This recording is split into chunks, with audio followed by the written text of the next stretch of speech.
आपने मुझे एक बहुत ही गंभीर विषय पर आज अपनी बात रखने का मौका दिया है। जैसा कि हम सब देख ही रहे हैं टेलीविज़न पे, जो मेरा क्षेत्र है मंडी, वहाँ पर कितनी भारी बाढ़ आ रही है, बादल फट रहे हैं और जान माल का बहुत ज़्यादा नुकसान हो रहा है। कितने ब्रिजेस, कितने गांव बिल्कुल बह गए हैं। और हमें जो है केंद्र सरकार से जितनी भी राशि आ रही है, जो भी हज़ारों करोड़ की जो भी रिलीफ का फंड आ रहा है, स्टेट गवर्नमेंट जो है उससे क्या काम कर रही है, कितना काम कर रही है भावित क्षेत्रों में पुनर्वास का, वो हम जानना चाहते हैं कि कितना फंड केंद्र सरकार से आया है, कब कब आया है, क्योंकि स्टेट गवर्नमेंट उसको एक्नॉलेज नहीं कर रही है।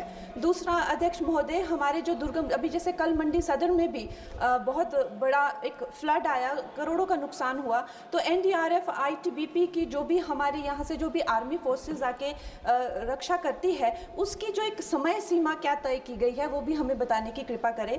और साथ में इस तरह की जो आपदाएं होती है, खासकर हम लोग देख रहे हैं कि हिमाचल में बहुत रैपिडली हो रही है, तो उसके लिए जो भी कोई रिपोर्ट है या किसी तरह की अनुशंसित दीर्घकालीन शमन जो भी रणनीतियां सरकार ने, केंद्र सरकार ने बनाई हैं, उनके बारे में भी हमें बताइए। धन्यवाद। धन्यवाद जी।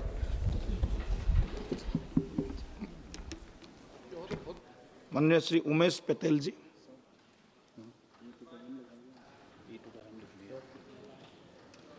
Sir mic.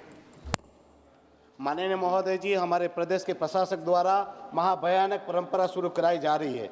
सारे सर्किट हाउस प्राइवेट हाथों में सौंप दिए जा रहे हैं। पहले सरकारी फंडों से करोड़ों करोड़ रुपए के अति लग्जरियस सर्किट हाउस बनाए जाते हैं। जैसे ही सरकारी पैसे पे वो प्रोजेक्ट बन जाते हैं, वैसे ही वो निजी हाथों में सौंप दिए जाते हैं। यहाँ तक कि दिल्ली स्थित एक मात्र सरकारी भवन भी निजी हाथों में सौंप दिया गया। महोदय, अब हमारे प्रदेश में कन्वेंशन सेंटर बनाया जा रहा है। जानते हैं वो किस पर? हिंदू शमशान भूमि और कब्रिस्तान पर। हमारे प्रदेश के लोगों को इस प्रशासक ने पूरी तरह से बर्बाद कर दिया है। जिंदा लोगों का तो सुख चैन छीन ही लिया था, अब मरे हुए लोगों का भी चैन से कब्र में और शमशान में भी चैन से रहने नहीं दिया जा रहा है। ये क्या हो रहा है? सरकार ने क्यों हमारे प्रशासक को इतनी खुली छूट दे रखी है कि वो कुछ भी करे? कम से कम शमशान और कब्रिस्तान को तो छोड़ दिया जाए। और जब हमारे प्रशासक को सरकारी प्रोजेक्ट बनाकर निजी हाथ में सौंपकर एक प्रकार से बेच ही देना है, तो प्रशासन शमशान और कब्रिस्तान में कन्वेंशन सेंटर बनाकर यूं कहे कि शमशान भूमि और कब्रिस्तान को भी बेच देंगे। मैं सरकार से मांग करता हूं कि इस विषय पर संज्ञान ले और हमारे प्रदेश के लोगों का और हक और अधिकार की रक्षा करे, कब्रिस्तान और शमशान भूमि की रक्षा करे और सरकारी निवासों को भी सरकारी रहने दिया जाए। क्योंकि आज सरकारी निवास के लिए हमारा दमन और दीव में 700 किलोमीटर की दूरी है महोदय जी, और जब एक दूसरे प्रदेश में जाते हैं तो सरकारी आवास के लिए वो तरसते हैं। 500 रुपया का रूम आज 8,000 से 12,000 हो गया है। तो आज मैं आपसे निवेदन करना चाहता हूँ, सर्किट हाउसों को हमारे लोगों के लिए रखा जाए और हमारे शमशान भूमि और कब्रिस्तान की रक्षा की जाए। धन्यवाद। आदरणीय सदस्य श्री गणेश सिंह जी। धन्यवाद सभापति महोदय। मैं आपके माध्यम से देश के शिक्षा मंत्री जी से एक आग्रह करना चाहता हूं कि जो भारत देश में भारतीय प्रौद्योगिकी संस्थान है IIT, अभी राज्यों में इनको खोला जाना है, लेकिन इसके साथ एक पॉलिसी बना दी कि दूसरा एक राज्य में दूसरा नहीं खुल सकता, जबकि उत्तर प्रदेश में दूसरा भी खुला हुआ है। मध्य प्रदेश में इंदौर में IIT है, लेकिन वहाँ से 700 किलोमीटर दूर मेरा क्षेत्र है, बिंद का क्षेत्र है, जो सतना औद्योगिक जिला है, वहाँ पर भी IIT एक संस्थान खोला जाए। अगर IIT संस्थान नहीं खुल सकता तो कम से कम कैंपस तो खोला जा सकता है, ऐसा मैं शिक्षा मंत्री जी से मांग करता हूँ। Thank you. Shri Suresh Kumar Sethkar ji.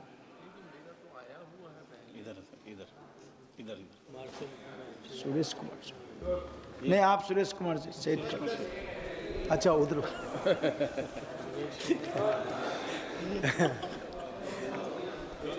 Honorable Speaker, sir, thank you and give me the opportunity. The Dhobi caste is also called Rajaka. Chakali is in the scheduled caste list in 70 states, who are obtaining the reservation facilities. On the other side, 11 states, Telangana, Andhra Pradesh, Karnataka, Tamil Nadu, Maharashtra, Gujarat, Punjab, Haryana, Madhya Pradesh, Chhattisgarh and Goa. These states, Dhobi's caste in OBC list, deprived of the SC reservation facilities. All these people, social status is similar. Equal, people get equal facilities. They are representing the matter before the state and union government, but nothing is materialized.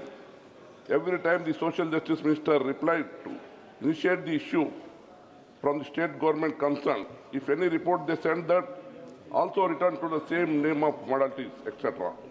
I request the government of India take up the issue directly and do justice for the uniform SC status to Dhobi people in entire India.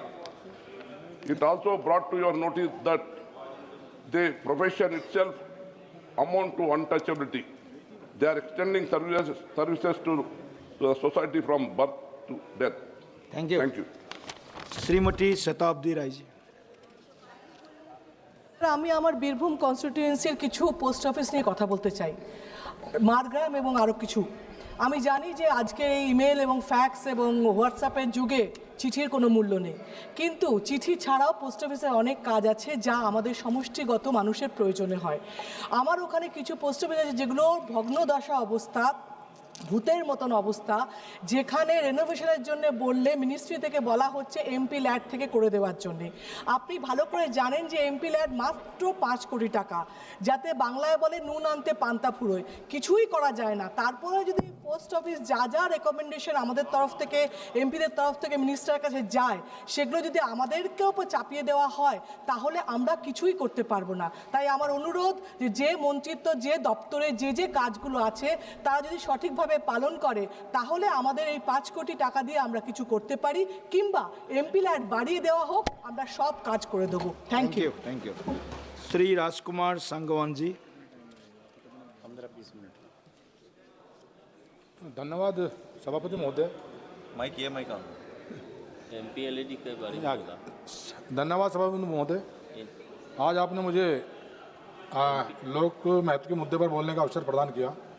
महोदय, मेरे लोकसभा क्षेत्र बागपत से गुजरने वाली जो हिंडन नदी और कृष्णा नदी और साथ में ही मेरठ से काली नदी, उनका इतना दूषित पानी है कि जो उसके आसपास के गांव हैं उनके जहरीले पानी से आसपास के गांवों का जो पीने का पानी है वो दूषित हो गया है, और दूषित पानी के कारण वहाँ के निवासियों को कैंसर जैसी गंभीर बीमारियों से जूझना पड़ रहा है। उन नदियों का मुझे खूब अच्छी तरह ध्यान है। पहले उन नदियों का पानी इतना स्वच्छ रहता था जल कि लोग बाग अपना जिस समय पर्व होते थे उसके किनारे अपने मेले लगाते थे, उसमें स्नान करते थे, और अगर कोई सिक्का उसमें गिर गया तो वो पानी में साफ नजर आता था, उसको निकाल लेते थे। लेकिन आज बहुत दूषित पानी है, ना उनकी सफाई का इंतजाम है, ना कोई दूसरा उसमें काम है। मैं आपसे मांग करना चाहता हूँ कि जो नदियों के किनारे, जो नदियों के जल को दूषित करने वाले शुगर मिल या इंडस्ट्री जैसी जो उद्योग हैं जो पानी को दूषित कर रहे हैं, जिस कारण लोग गंभीर बीमारी से जूझ रहे हैं, उन फैक्ट्रियों पर, उन उद्योगों पर उनको दंडित किया जाए। और सरकार से मैं मांग करता हूं आपके माध्यम से कि परियोजना बनाकर उन नदियों के दूषित जल को स्वच्छ करने के लिए नदियों का सफाई का अभियान शुरू किया जाए ताकि लोगों का जीवन बचाया जा सके। धन्यवाद महोदय। ई तुकाराम जी।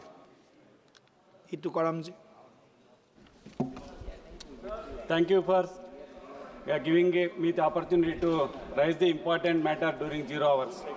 Subject regarding due to the state under Manara scheme. I wish to draw the attention of the House to the total outstanding of due owned by the central government to various states under the Mahatma Narendra scheme.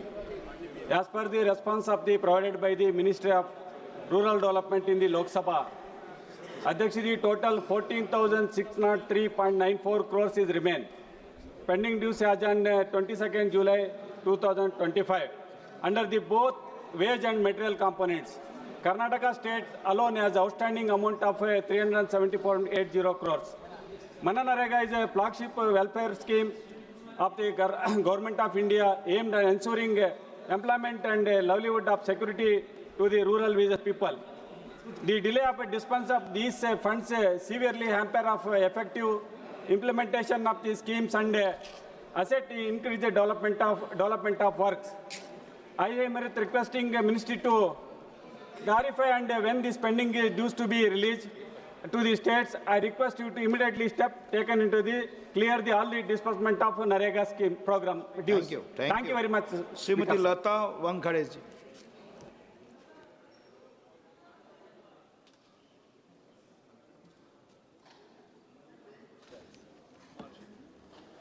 धन्यवाद माननीय सभापति महोदय जी। आज इस प्रतिष्ठित सदन में मैं अपने क्षेत्र के एक ऐतिहासिक लोक महत्व के मुद्दे को दृढ़ता के साथ प्रस्तुत करना चाहती हूँ। मैं सभापति जी महोदय, मैं आपके माध्यम से माननीय विमानन मंत्री जी से आग्रह करती हूँ कि सागर में एक आधुनिक हवाई अड्डा और कार्गो टर्मिनल की स्थापना को तत्काल स्वीकृति प्रदान करें। सागर मध्य भारत का हृदय, एक संभागीय मुख्यालय और स्मार्ट सिटी है जो अपनी भौगोलिक स्थिति के कारण रणनीतिक रूप से अत्यंत महत्वपूर्ण है। यह मध्य भारत का एकमात्र ऐसा स्थान है जो लॉजिस्टिक हब